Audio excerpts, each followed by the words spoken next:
The best part about it is it's just a tap away. You don't have to step out any time of the day. This is wonderful. Why didn't people think of this earlier? This is so easy. I wonder how we used to live before 2017. I swear you, this will revolutionize the way we consume the beer. We at Ubeer believe that it's everyone's right to have beer wherever and whenever they want. Now this is what I call democracy. Nowadays, I use it to cook rice, dal and whatnot. Ubeer is not a company. It's a way of life. I can't imagine there was a time when office vending machine used to serve coffee. Now come on, who drinks water nowadays?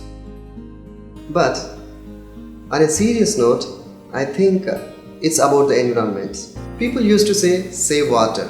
Well, there you go.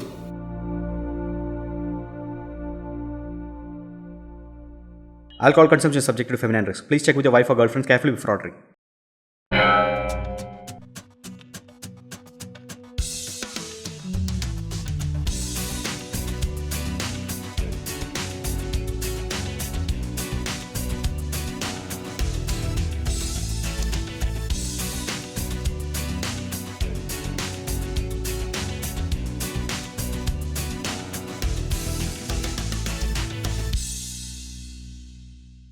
As startuppers, we love beer. Beer solves 99% of our problems. Did you know that there is a new category of startups called Wise Tech that deals with anything that is evil or bad for society?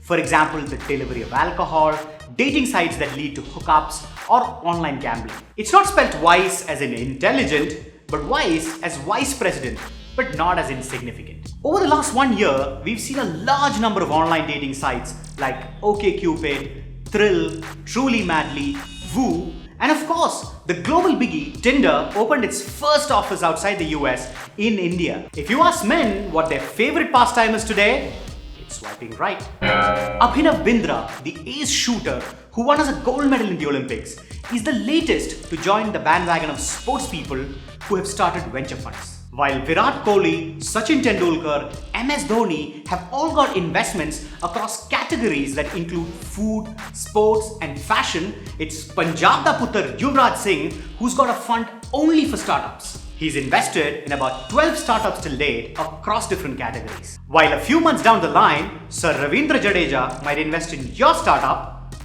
I'd prefer Sania Mirza in mine. A big sigh of relief for Infibeam. The first e-commerce IPO of the country that was looked at with so much excitement is successful with a little more than 100% subscription. While we have seen that in India, the demand for shares during IPO normally exceeds supply by a great deal.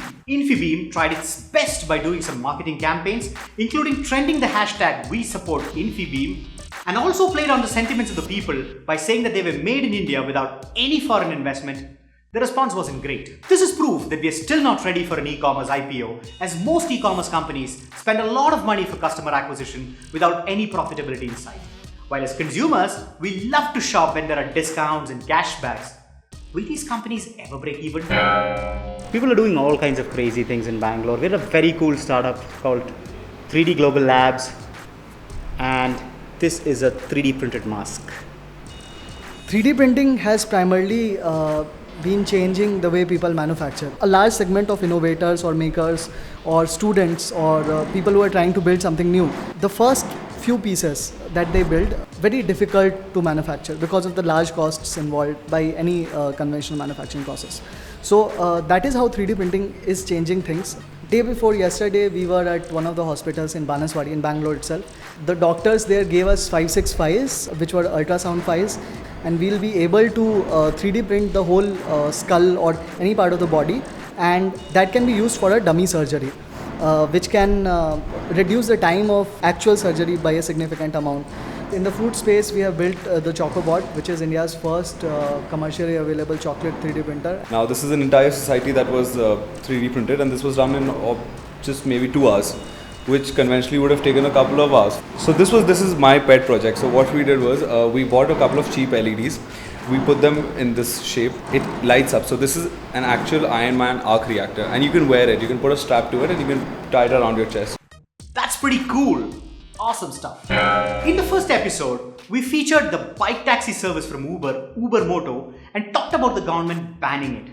While Uber, in the most audacious manner, has brought back the service by calling it a bike pooling service. You gotta give it to them for this. They also claim that they will not charge any commission till the time rules are framed.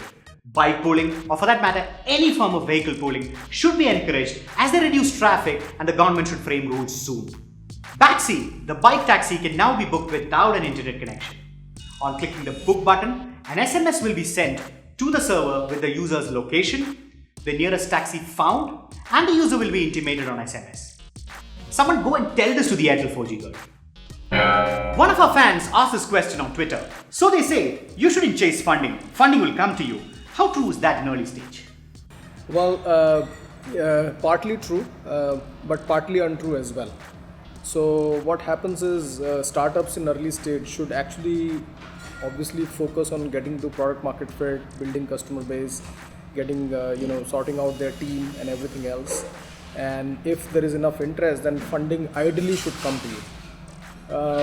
But if you're just sitting inside of four walls and not getting known to the world, then it's very difficult for people to find you as well. So it's a mix of both. I think you have to do a little bit of outbound, but you should not be chasing funding. That is correct, because funding is not a goal but a means to eventually higher outcome. I think what I've noticed, especially in India startups, is that execution is underrated and strategy is overrated.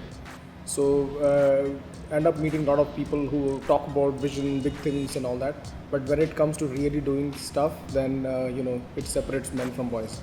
So I would highly urge our startups to really focus on execution and building those core things that their startup really stands about. In the last episode, we asked our viewers interesting and creative ideas if Tiny Owl and Roadrunner would have come together. We have a winner, and it's Arjun. His tweet reads, "No more delivery delays. Eat your food on the move and get yourselves delivered in 45 minutes. Congratulations! You won yourself Venture Capital Original merchandise. So here's the contest for the week. Can you think of really creative one-liners or punchlines for the most popular dating app Tinder? Winners will receive original Venture Capital merchandise. So that's it for now. Happy Holi. Stay ambitious.